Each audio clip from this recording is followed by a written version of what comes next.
Welcome back to the channel, everyone. In today's video, I'm going to show you how to add hyperlinks in Microsoft PowerPoint in just a few minutes.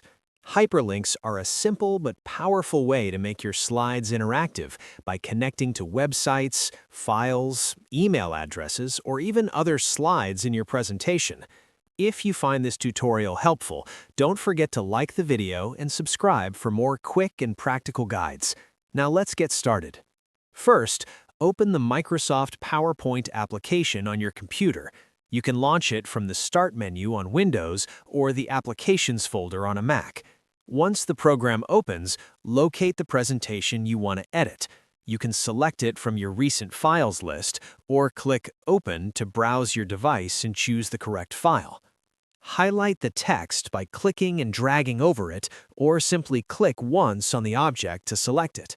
With your content selected, move your cursor to the top ribbon and click on the Insert tab.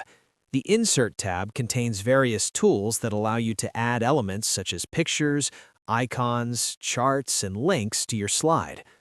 Inside the Insert tab, look for the Link or Hyperlink option, usually represented by a small chain icon. Click on it to open the Hyperlink dialog box.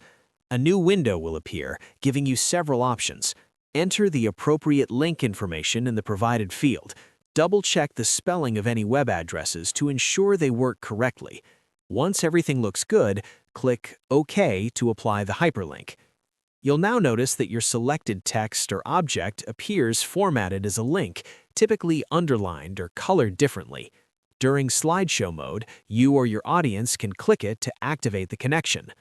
Before finishing, it's always a good idea to test your link. Start the slideshow and click on the hyperlink to confirm that it directs you exactly where you intended. And that's it. You successfully added a hyperlink to your PowerPoint presentation. Adding links is a great way to create a smoother flow, provide additional resources, and keep your audience engaged. Thanks for watching.